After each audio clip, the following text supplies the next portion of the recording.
अस्सलाम वालेकुम जनाब वाला। तो क्या है आज का lecture, how to infer meaning from the इकाइयाँ जो है या यूनिट्स जो है उससे हम मीनिंग यानी मतलब किस तरीके से इन्फर कर सकते हैं। बहुत ही ज़्यादा इम्पोर्टेंट लेक्चर है। तकरीबन ज़्यादा कंसेप्ट जो फिजिक्स के हैं वो इसमें आ जाएंगे। ठीक है, इन सारों को हम देखेंगे कि यूनिट को कि किस तरीके से मीनिंग हम इन्फर कर सकते हैं। सबसे पहला है area. Area is equal to length ज़रबे विड्थ। यूनिट क्या है इसका? यूनिट है मीटर स्क्वायर। मीटर स्क्वायर को आप किस तरीके से डिस्क्राइब कर सकते हैं? इसको आप लिख सकते हैं लेंथ की भी मीटर, विड्थ की भी मीटर। तो मतलब 1 मीटर ज़रबे 1। इस दफा तो मैंने 1 लिख लिया, लेकिन अगर नहीं लिखा होगा तो कंफर्म है कि 1 है। इसका मतलब क्या है? लेंथ इज 1 मीटर और विड्थ इज आल्सो 1 मीटर। अगर ये स्क्वायर हो, इतने एरिया को हम 1 मीटर स्क्वायर कहेंगे। अच्छा, इसको तो हमने फील कर लिया। अब अगर कोई area 1 equal to 5 metre square हो तो हम इसको भी किस तरीके से मीनिंग इन्फर करेंगे कि यूनिट को ध्यान में लाते हुए कि यूनिट कितना एरिया है।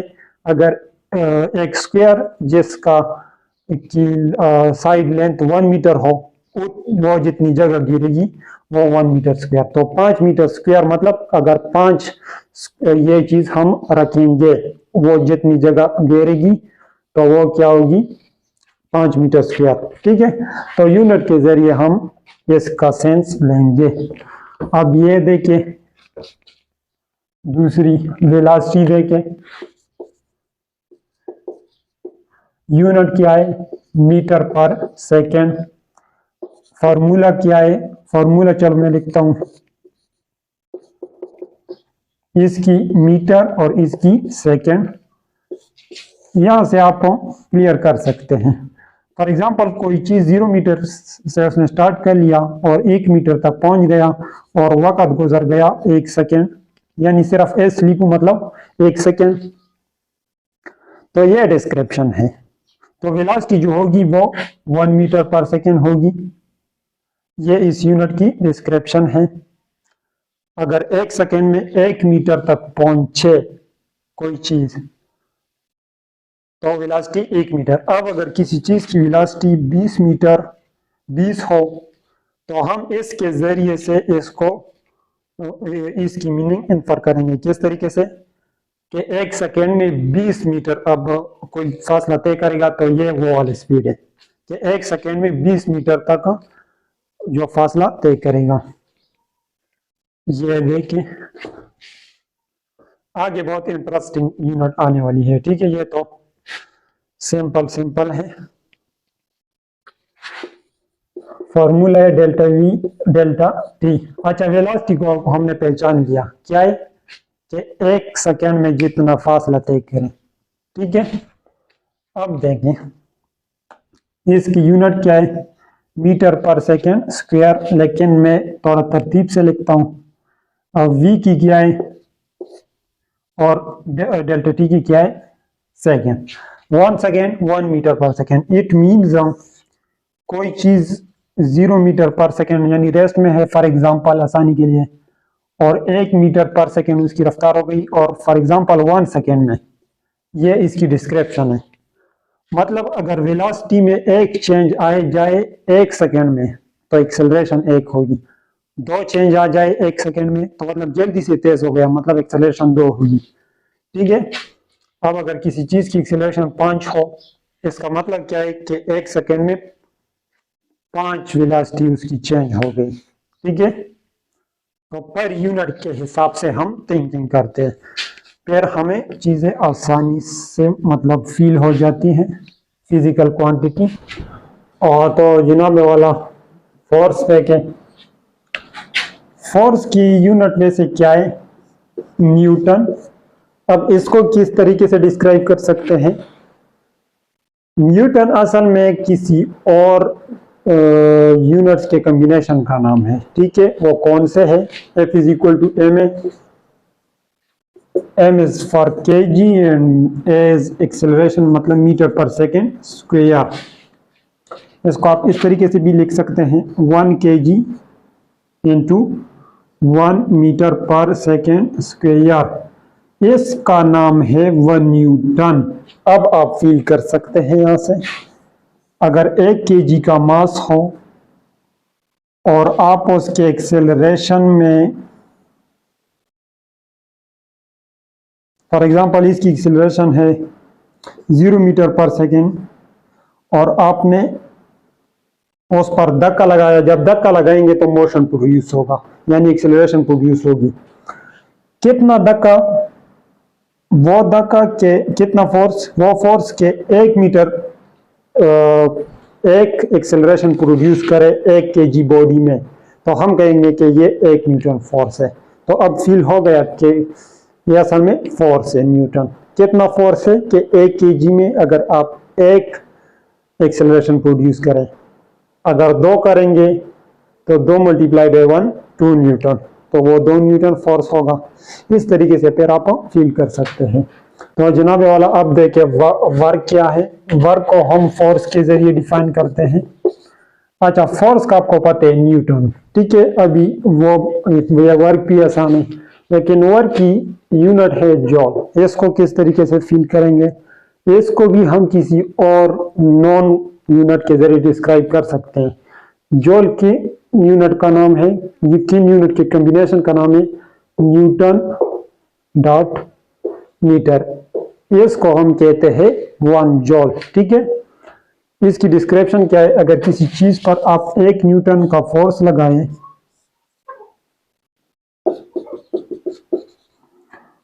और वो 1 मीटर तक डिस्प्लेस हो जाए, ठीक है, ये मास के लिए m और ये मीटर, 1 मीटर तक डिस्प्लेस हो जाए, इट मीन्स आपने जो वर्क डन कर लिया वो 1 जॉल का वर्क डन है।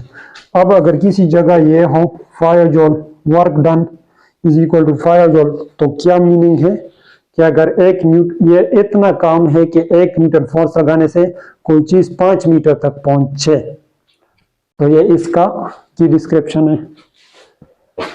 अब देखिए, या दूसरा तरीका भी है ना, 5 जॉल मीन्स 5 और 1 जॉल।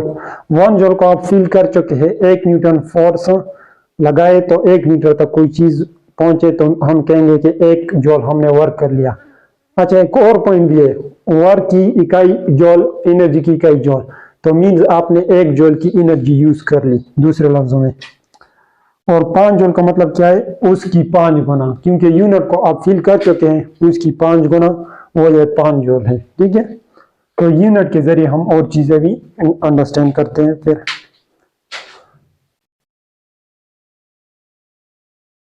यह देखिए, power, power is your work done per unit time. क्या है?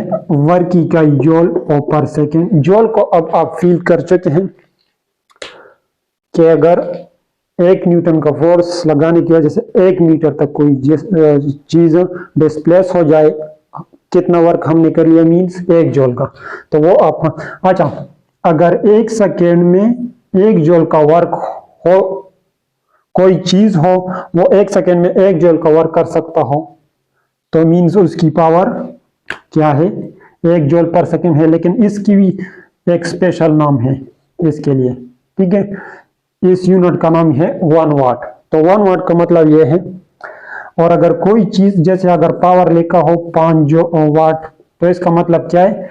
किसी चीज का पावर 5 वाट हो तो इसका मतलब है कि वो 1 सेकेंड में 5 जॉल का वर्क कर सकता है, ठीक है, 5 जॉल का वर्क कर सकते हैं। ये इसकी डिस्क्रिप्शन है। पहले हम यूनिट को समझते हैं, उसके बेस पे कोई भी नंबर हो तो वो डिस्क्राइब कर सकते हैं। एक और भी होना चाहिए यहां पर, करंट। एक omega, omega is angular velocity, मतलब थीटा बाय टी, ठीक है। और थीटा बाई टी मतलब इसको हम रेडियन में मेजर करते हैं और सेकंड, तो ये इसका यूनिट है। अब फील करते हैं रेडियन क्या है, 57 डिग्री, नियरली 57 डिग्री। वो रोटेशन, उस रोटेशन का नाम है रेडियन। कोई चीज अगर 1 सेकेंड में इतनी रोटेशन करे तो वो इसकी एंगुलर वेलोसिटी 1 होगी। अब अगर किसी जगह पर 5 एंगुलर वेलोसिटी लिखी हो, इसके मतलब क्या होगा कि वो 5 टाइम बेस 1 सेकेंड में रोटेशन करती है, ठीक है। क्यू इज जनाब वाला चार्ज की इकाई क्या है, कूलम है। बट जनाब वाला ये क्या चीज है, हम रोजमर्रा जिंदगी में कैलकुलेशन करते हैं ना कि 2 कूलम और 3 कूलम, यह असल में बहुत बड़ा चार्ज है। किस तरीके से, अच्छा 1 कूलम क्या है, अभी तो हमें फील नहीं हो रहा है कि ये क्या चीज है। हम जानते हैं कि इलेक्ट्रॉन पर एक चार्ज होता है, प्रोटॉन पर, इस पर पॉजिटिव इस पर नेगेटिव, यानी दोनों पर चार्ज होते हैं। और ये जो डाट है इसमें 10 लाख एटम आते हैं एक अंदाजे के मुताबिक, और एक एटम के अंदर 50 इलेक्ट्रॉन भी हो सकते हैं, 6 भी हो सकते हैं, depending on their atomic number. तो मतलब इलेक्ट्रॉन कितनी छोटी चीज होगी कि इसमें 10 लाख एटम अंदाजे के मुताबिक, और एक एटम के अंदर इलेक्ट्रॉन की तादाद, इलेक्ट्रॉन है फिर, और वो इलेक्ट्रॉन पे कितना, इलेक्ट्रॉन जब इतना छोटा होगा तो उसके ऊपर चार्ज कितना छोटा होगा। तो इट मींस, इसी वजह से ये कूलम जो है ना, ये इतने इलेक्ट्रॉन के ऊपर जो चार्ज होता है उसका नाम है।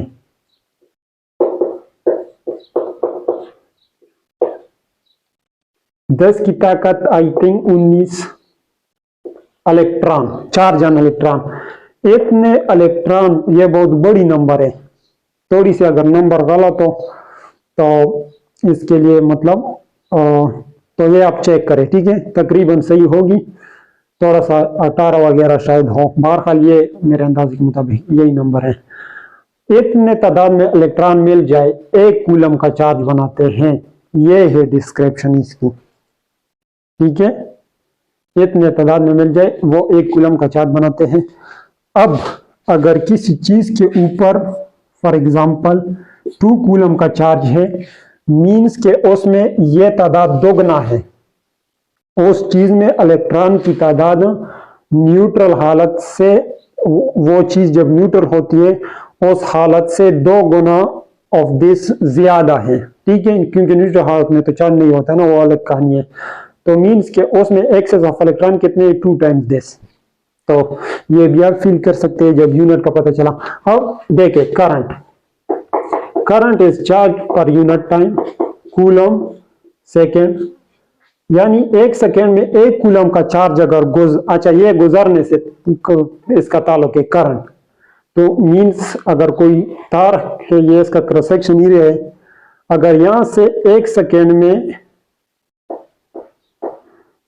में 1 कूलम का चार्ज गुजर गया, 1 सेकेंड में 1 कूलम चार्ज गुजरे, तो करंट कितनी होगी, इसका नाम है एम्पियर।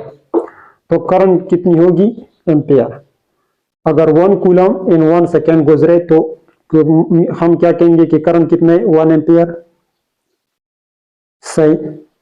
अब अगर किसी जगह 5 एम्पियर लिखा हो तो हम किस तरीके से मीनिंग इन्फर करेंगे कि अगर वहां उस तार में किसी क्रॉस सेक्शन एरिया से 5 टाइम दिस तादाद में इलेक्ट्रॉन गुजर रहे हैं, ज्यादा गुजर रहे हैं, तो मीन ज्यादा करंट 1 सेकेंड में, ठीक है। तो पहले हम यूनिट को फील करते हैं, उसके मुताबिक वो जो न्यूमेरिकल में आंसर वगैरह आते हैं उसको, उसकी सेंस ले सकते हैं, ठीक है। और देखे जनाब वाला, ये है लास्ट वन जिसको हम स्पेसिफिक हीट कैपेसिटी कहते हैं, थर्मोडायनामिक्स का टॉपिक है। ये मैं एज अ होमवर्क छोड़ रहा हूँ, ठीक है, कि इसको आप किस तरीके से मतलब किस तरीके से इसकी यूनिट से आप मीनिंग इन्फर करेंगे। तो कमेंट करेंगे कि ये आप किस तरीके से डिस्क्राइब कर सकते हैं, ठीक है। और तो जनाब वाला, अगर आपको वीडियो अच्छी लगी तो प्लीज़ मेरे चैनल को सब्सक्राइब करें और वीडियो को लाइक करें। और अगर अब भी कोई डाउट रह गया हो तो नीचे कमेंट सेक्शन में आप पूछ भी सकते हैं, ठीक है। और वीडियो को लोग दोस्तों के साथ शेयर करें, ठीक है। Thank you very much.